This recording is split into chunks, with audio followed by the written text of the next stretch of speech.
What's up, guys? Price here for 4 Deep.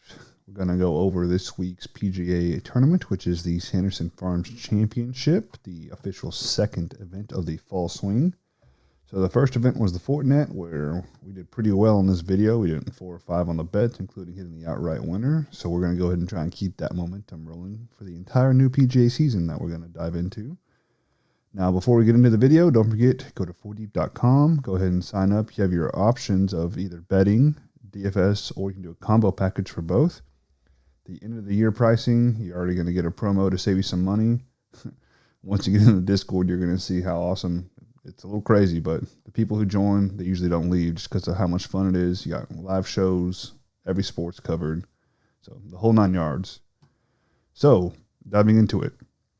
Our first bet is going to be the favorite outright of the week for me. This week, it is Steven Yeager. He's plus 1,600 on DraftKings.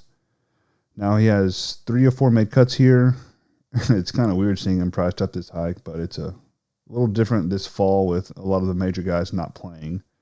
So you got Yeager coming in. He's been elite tee to green ball striking off the tee. And then the biggest thing for him is his putting on Bermuda. It actually is decent, and he's game putting a handful of times over the last 7 events. So get that all combined into one. 1,600 is the best number, but considering the field, I like his odds the best. Now I'm going to move into my favorite top 10. It's homeless Mark Hubbard.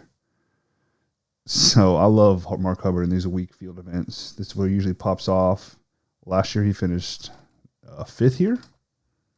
So he already has that under the belt. You come in, it measures out great in stats, and you're still getting plus 450 for him to top 10. So really good odds for someone who did it last year, and the field's weaker. Now, my favorite top 20 is going to be Grayson Sigg. You get him at plus 320. He finished top 20 last year. He rates out very well in my DFS model. So you're getting a guy who, once again, did it last year, looks good statistically, has played the course.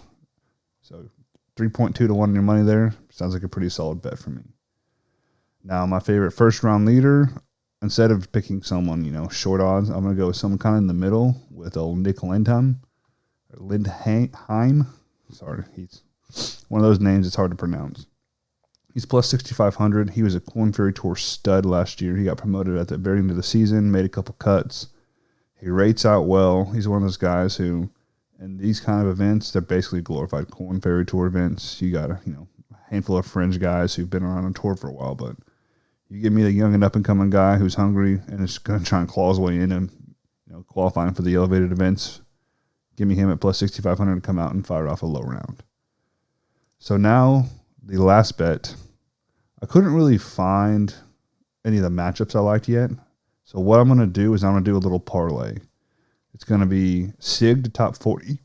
Sigg to top 40. Sam Ryder to top 30. And Mark Hubbard to top 20. You parlay all those, and you get plus 1226. So you're getting 12.26 to 1 on your money. So again, 5 bets. Yeager to win. Hubbard to top 10, Sigg to top 20, Lindheim first round leader, and then the Sigg, Ryder, Hubbard placement parlay. Sweep all those. It's a nice little, basically 90 unit weekend. So once again, thank you for tuning in. We'll be doing this every single week moving forward. If you guys have any questions, go ahead, holler at me on Twitter, and we'll see you soon. Thanks.